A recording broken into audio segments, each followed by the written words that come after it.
Welcome to the newest episode of Beating and Banging. I'm your host, Kyle Dalton. And then there was one. There is now just one race remaining in the 2025 NASCAR Cup Series season.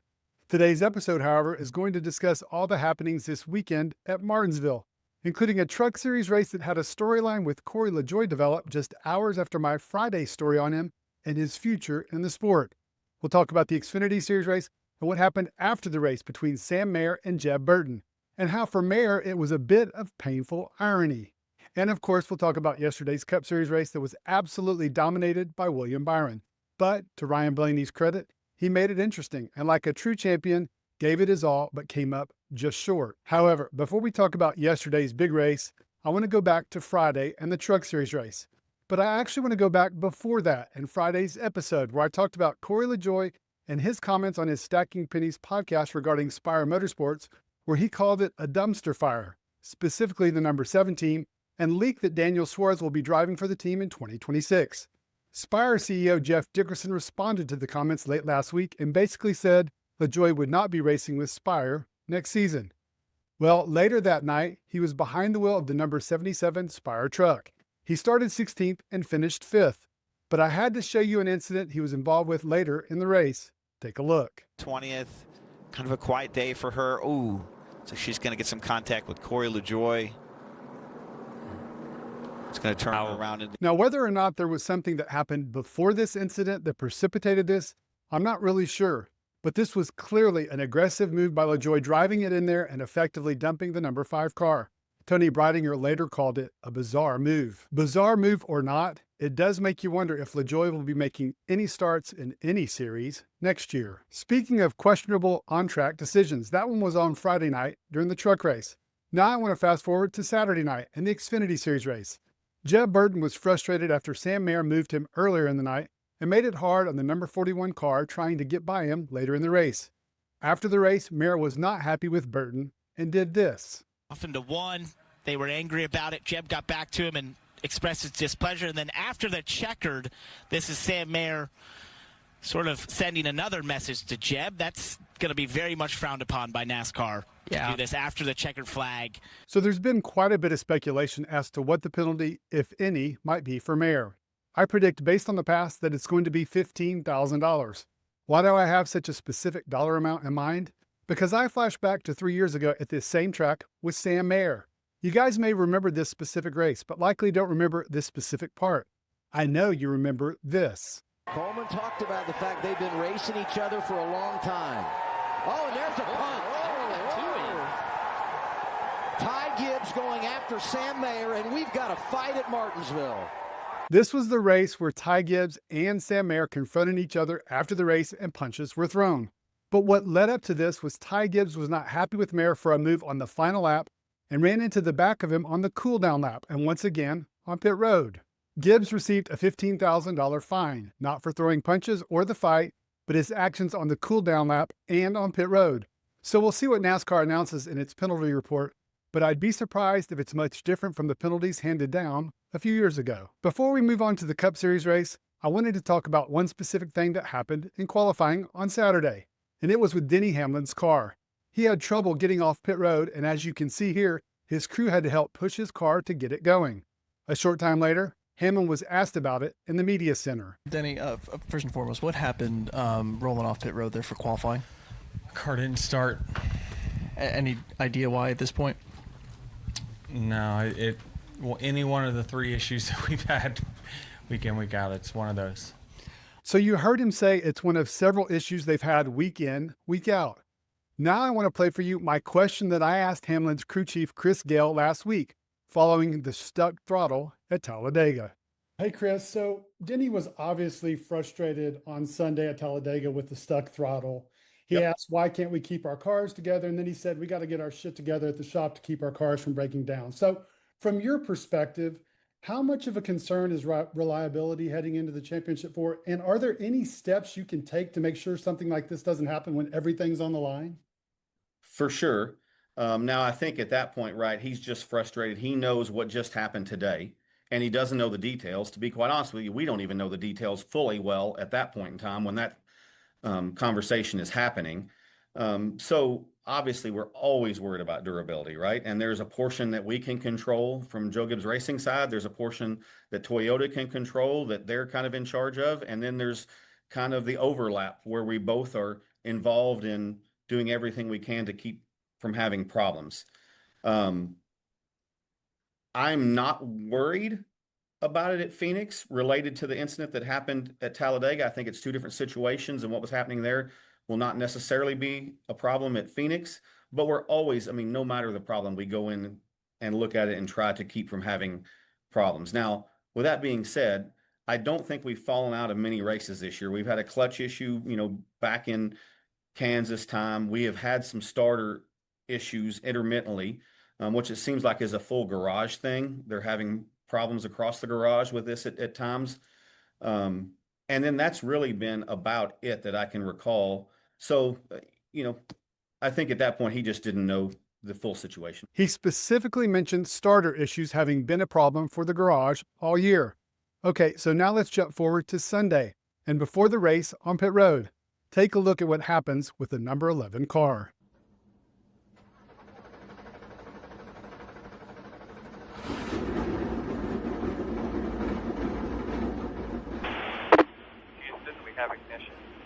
At least Hamlin has a sense of humor about it all, so it appeared that everything was fine. The car started fine and Hamlin ran the race, or some of it.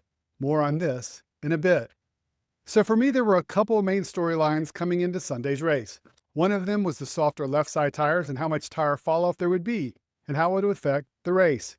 The other bigger storyline was the playoff picture. As I mentioned in Friday's episode, there was one particular battle that I had my eyes on, and that was the battle between Kyle Larson and Christopher Bell, who were separated by a single point coming in. Larson did have the advantage to start the race after qualifying third, while Bell qualified 12th. When the race started, Byron, who sat on the pole, surged out to the early lead. The one playoff driver that I was keeping an eye on early in the race was Ryan Blaney, who had started 31st. By lap 25, the number 12 driver had already moved up 6 spots to 25th. On lap 65, or the halfway point of that first stage, Larson had moved up to second, Bell had moved up to 7th, but more impressively, Blaney had moved up to 17th and picked up 14 spots. And the way he did it was the way he's found his success around the paperclip the last several years, and that was ripping the bottom, running right along the curb. Honestly, it was really entertaining watching him do this lap after lap, passing one car after another, just like he did with Alex Bowman in this case, hugging the curb around both ends of the track. There was one caution in that first stage, but when it came to a close, William Byron had led 125 of the first 130 laps and won the stage. He was followed by Joey Logano, Kyle Larson, Chase Elliott, and Ty Gibbs. Ryan Blaney finished 7th. One of the first things of interest in Stage 2 was something we've talked about in the past. JGR drivers not being happy with each other. More specifically, Denny Hamlin not being happy with Ty Gibbs driving aggressive around his teammates racing in the playoffs. That was an issue earlier in the playoffs at New Hampshire. The 4 drivers had a team meeting after that race. On Sunday, the situation reared its ugly head again. 79 to go on the stage. Come on, man. He's been close enough long enough. Let him go. For those paying attention, remember it was just last week that Chase Briscoe was singing the praises of Gibbs for helping push him to the win at Talladega. I can only imagine this will make for an interesting dynamic this weekend at Phoenix, especially if the younger Gibbs is put in a position of deciding between helping Hamlin or Briscoe. As we got deeper into that second stage, Byron continued to lead, and if I'm being honest, the Bell and Larson storyline really didn't have as much punch as I thought it would, just because Bell started to fall off on the long run and had dropped back to 10th, while Larson had passed Logano and moved up to 2nd. So it was pretty evident to me from that second stage on, unless Larson had an absolute disaster, he was going to stay ahead of Bell and advance. The only question was, would a playoff driver below the cut line win the race and eliminate the number 20 car? On lap 85 of that stage, Carson Hocevar's adventurous day got started when he got spun by Daniel Suarez, his future teammate at Spire Motorsports. Hocevar was understandably not happy about it. Fuck him. After a Cole Custer spin, we had our weekly Cody Ware incident. This time, he lost the wheel.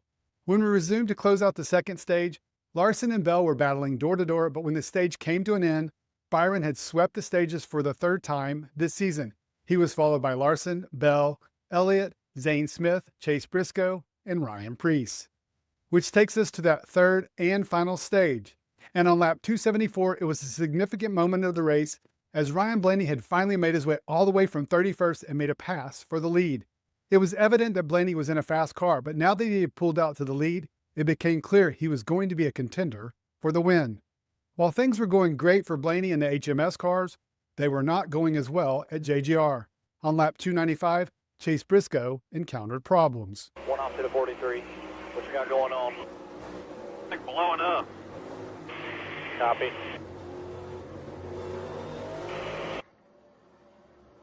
You're done. Hole in the valve cover. You heard James Small there report they were done and there was oil on the valve cover. Unfortunately, that was just the beginning. 28 laps later, Riley Herbst and his number 35 Toyota went to the garage because he was experiencing engine issues. And then 11 laps later, it was the number 11 car's turn.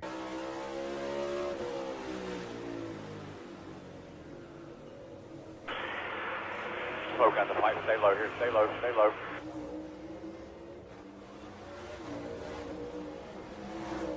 Keep it low here. Turn left. To the garage here. To the garage. So within 50 laps, 3 Toyotas went out with engine issues. There was obviously lots of speculation that with Briscoe and Hamlin already locked into the championship 4, their teams were experimenting with something that failed. Only the teams know that. I just know if I'm a JGR fan, I'm a little concerned heading into Phoenix after back-to-back weekends of there being issues on the number 11 car. On lap 376, we had almost run 100 green flag laps when the pit cycle started. Then on lap 378, we had a turning point in the race when Eric Jones went for a spin and brought out a caution. Of course, in typical NASCAR fashion, it was delayed before it was put out. But that specific caution jumbled up the running order. With less than 100 laps remaining, our top 10 had some unexpected cars up front, including Todd Gilliland, Cole Custer, and Josh Berry. And then with 50 to go in the race, it just felt like it was a race between Byron or Blaney. Byron was on the rear bumper of the number 12 car, and they were both clear of anyone else by more than 3 seconds. And then with 43 laps to go, Byron got aggressive and made the big move of the race to pass Blaney. From there, the number 24 driver was out to almost a second lead with 20 to go when Carson Hocevar brought out a caution for a third time. This time not because of his future teammate, but his existing teammate, Michael McDowell. On.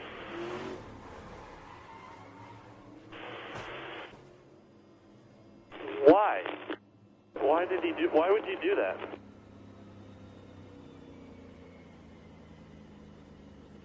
I do not know. And that's when we had the money stop. When it was over, Byron managed to hold his position and come out in front. Before the restart, I want you to take a listen to the radio of Chase Elliott and what his spotter was telling him about what to look for on the restart. 12's pretty pissed at the 24, just for your knowledge, because he shipped him to take the lead earlier. So just keep that in mind when you're shooting. I think I have, how many laps are left here? I got to take second row. There's no choice. On that crucial restart, Byron lined up on the inside of row 1 with Blaney to his outside. Elliott was behind Blaney while Ross Chastain was behind Byron. Byron jumped out to the lead on that first lap, and then, as Blaney would say later on, was just the better car and was able to hold off any challenges from the Penske driver to win the race. With the victory, Byron makes his 3rd consecutive appearance in the Championship 4, and he will be joined by his HMS teammate, Kyle Larson, who finished 7 points ahead of Christopher Bell. Those two will take on Denny Hamlin and Chase Briscoe of JGR. Honestly, this just feels right because it's been these two teams going back and forth all year with the most wins. After the race, there was one interview I wanted to share, and it was on SiriusXM NASCAR Radio with Byron's performance coach, former NASCAR, IndyCar, and F1 driver, Max Pappas. How have you seen him evolve as a driver? I don't want to race with William when he will be 400, when he will have 400 races under his belt. He's still growing. He's an amazing driver, and he's someone that he will write the history in the sport. High praise from Pappas, and Byron will be looking to write some of that history on Sunday in Phoenix. All right, guys, that's a wrap on today's episode. Let's talk about it. First off, I want to go back to the Xfinity Series post-race incident between Sam Mayer and Jeb Burton. What do you think NASCAR will do to Mayer, if anything? And now let's talk about the Cup race. For you Christopher Bell fans, I'm curious to hear your thoughts on what your driver needed to compete with Larson and battle for the final playoff spot.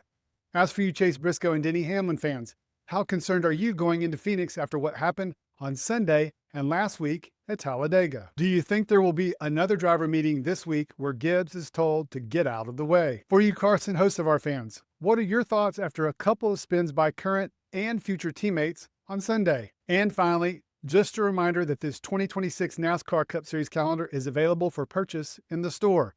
Plenty of you have already ordered yours, so I'm really thankful for that. It's the perfect Christmas gift for your favorite NASCAR fan or yourself. Just click on the link in the description and order your calendar today. Thanks again, guys, for checking out the latest episode and supporting the channel.